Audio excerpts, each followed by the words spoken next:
ایک آخری مسئلہ یہ کہ بیماری کی وجہ سے وقتی طور پر وقفہ کر لینا جائز ہے. سمجھ میں آ رہی ہو بات؟ اسی طرح عورت کے لیے بچہ سنبھالنا، ایک جڑواں پیدا ہو گیا، بگلے بھی جڑواں ہوں گے وہ، اور اتنی آمدن نہیں ہے کہ وہ دائی رکھیں گھر میں یا ڈے کیئر میں جمع کرائیں ان بچوں کو، خود ہی پالنا پڑتا ہے، اور گھر میں اور بہت سارے کام بھی ہیں. اس نیت سے اگر کوئی کرنا چاہے وقفہ تو اللہ کی طرف سے پابندی بولو بھائی نہیں ہے. سمجھ میں آ رہی ہے بات؟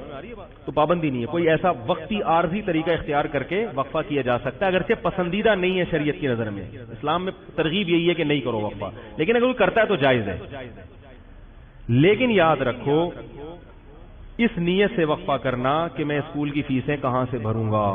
تمام علماء چاہے دیوبندی ہوں، بریلوی ہوں، اہل حدیث ہوں، چاہے وہ عرب ہوں، چاہے وہ عجم ہوں، اس پہ پوری دنیا کے علماء کا ایک اجلاس ہوا تھا، دلائل سے بحث ہوئی تھی. سب کا متفقہ فتویٰ ہے کہ اس نیت سے کہ میری جیب پہ بوجھ نہ پڑ جائے، اس نیت سے وقفہ کرنا حرام ہے، گناہ کبیرہ ہے، اللہ پہ الزام ہے، اللہ کے عذاب کو دعوت دینے والی بات ہے. اللہ کو غضب آئے گا. جس خدا نے تجھے پلا کے اتنا بڑا کر دیا، تو یہ سمجھتا ہے کہ تیرے باپ کی کیلکولیشن کی وجہ سے تو پلا ہے. اب تو اگلی نسل کو اس لیے روک رہا ہے کہ کھلائے، تو کھلاتا ہے یا میں کھلاتا ہوں؟ قرآن کہہ رہا ہے نحن نرزقکم، ہم تم کو بھی رزق دیں گے، وإیاہم، اور ان کو بھی. علماء کہتے ہیں یہ غریبوں کے لیے نازل ہوئی ہے. اللہ نے پہلے ذکر کیا کہ تم کو بھی دیں گے، کیونکہ غریب کو ڈر ہوتا ہے میری روٹی نہ چھین لے بچہ، تو اللہ فرماتا ہے تجھے بھی ملے گا اس کی برکت سے، اور اس کو تو ملے گا ہی. اور آج کل زیادہ تر حمل جو روکا جا رہا ہے وہ اسی نیت سے کہ کھلائیں گے کہاں سے، تنخواہ میں پورا نہیں ہو رہا. سب کی زبان پہ یہی ہے. اسلام میں کیا ہے؟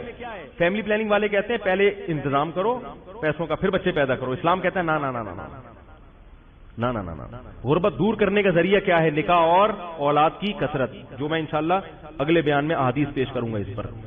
تو یہ دوسرا طریقہ جائز ہو گیا کہ سنبھالے نہیں جا رہے تو ٹھیک ہے، وقتی طور پہ روکا جا سکتا ہے.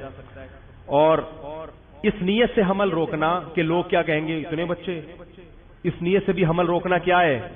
حرام ہے. اسی طرح علماء کا اجماع ہے کہ اس نیت سے حمل روکنا کہ بیٹی نہ پیدا ہو جائے. مثلا کسی کی 6 بیٹیاں ہو گئیں، اب وہ کہہ رہا ہے یار اگر ایک اور بیٹی ہو گئی میں تو جیتے جی مر جاؤں گا، اس لیے حمل روک رہا ہے. اس نیت سے بھی حمل روکنا کیا ہے؟ حرام ہے. کیونکہ آپ بیٹی کو کیا سمجھ رہے ہو؟ منحوس. اسلام میں یہ منحوس نہیں ہے. بیٹی کے خوف سے اگر حمل روک رہے ہو حرام. اور بہت سے لوگ اس لیے روک رہے ہیں کہ یار ایک بیٹا مل گیا، اب ہمیں ایسا نہ ہو بیٹی پیدا ہو جائے، تو اللہ کا عذاب آئے گا. بھائی اس دنیا میں اللہ برکت چھین لیتا ہے.